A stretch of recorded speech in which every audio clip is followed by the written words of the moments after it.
Newsmakers TV. My name is Frank Fortunato. Today is Tuesday, February 18th, 2014.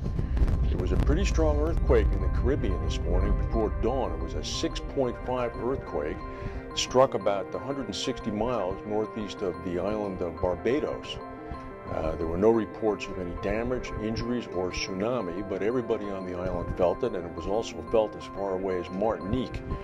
The advice that the government has given the islanders is to go about their business as usual. It's rare to have an earthquake of this size down in that area, but it happens, as we know, with Haiti. Meanwhile, as we speak, there's a insurance summit going on in Downing Street in London between some of the largest P&C insurers in the United Kingdom and the government. They're discussing the current flood crisis. This is a significant signal that the disruption of the marketplace since the storms and the flooding that have begun in November of 2013 have begun to reach a point of great concern.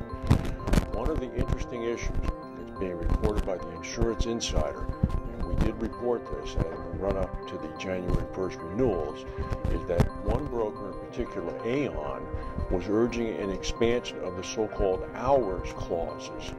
Now, the hours clause is a critical part of the reinsurance cover. What it does is it increased the length of time from 168 hours, which is 1 week, to 504 hours.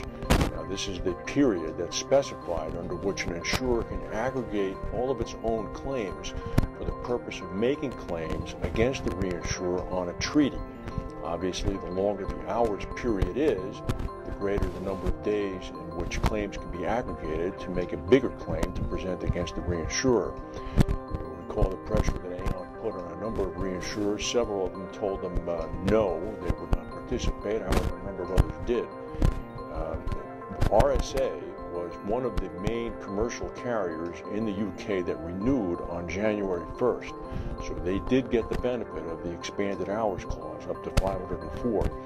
However, Aviva, Direct Line, and the Lloyds Bank insurance arm did not renew. They renew later this year. So the question now is going to be that with the expanded hours clause, will this increase the likelihood that reinsurers will have to pay? Meanwhile, the situation in Britain remains dire. The army is out trying to rescue people. Some areas have been underwater since December.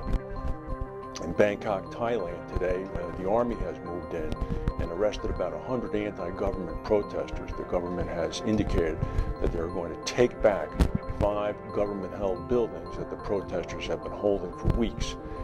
Thus far, the situation has been peaceful. The Thailand news footage is indicating that the protesters are going without argument.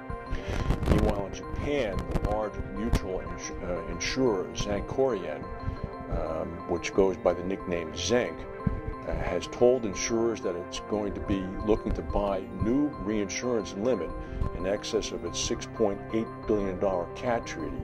You'll recall that the Zenkyoren sustained a significant hit in the 2011 earthquake, as well as the follow-up from the tsunami. They apparently are looking to fill a gap between the traditional treaty and its indemnity CAT bond. As best as we can figure out, the treaty cuts out at about 1.275 trillion yen, and the CAT bond picks up at 1.65 trillion yen. So it's into that middle area between 1.275 yen and 1.65 trillion yen that the Zenkyoren is looking for new reinsurance coverage. The difficulty with the search is that most reinsurers already have Zenkyoren as its largest client. So to either go get new reinsurers or to force the existing reinsurers to readjust their allocation is going to be quite a negotiation. Last year, we reported that the Petroleum of Venezuela company, which goes by the acronym PDVSA, which is the state-owned oil and natural gas company in Venezuela, had essentially fired its reinsurance broker, Cooper Gay, which is that they're coming back and making up. According to reports, Cooper Gay is about to be reinstated as the main reinsurance broker for PDVSA.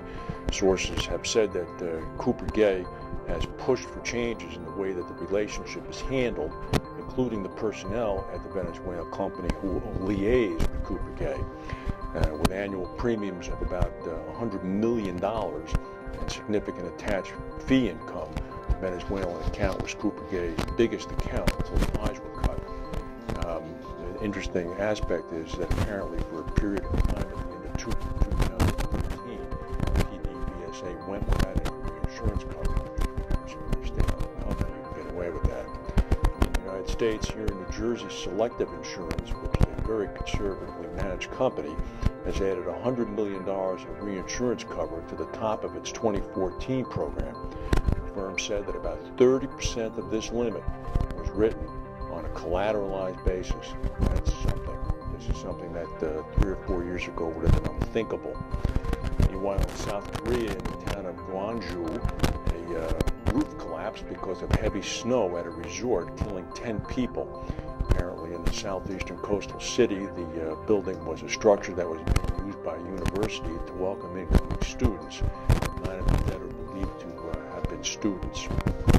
Meanwhile, we've been following Brit Insurance Company in England. You'll know that Richard Ward, the former chairman of Lloyd's, is going to become the chairman of Brit. Well, they made an announcement today indicating that they're distributing £100 million back to its private equity backers, This means that they've now handed back $900 million of capital to its shareholders since the business was acquired by the two companies back in 2011. Brit, as you know, is supposedly pushing for an IPO sometime later this year. Industry sources have said that the business could fetch as much as £1.1 billion. $8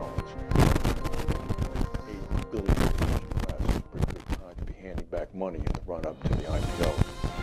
That's the news for today. If we have any breaking news, we'll come back and tell you. Thank you for watching, and we'll see you tomorrow.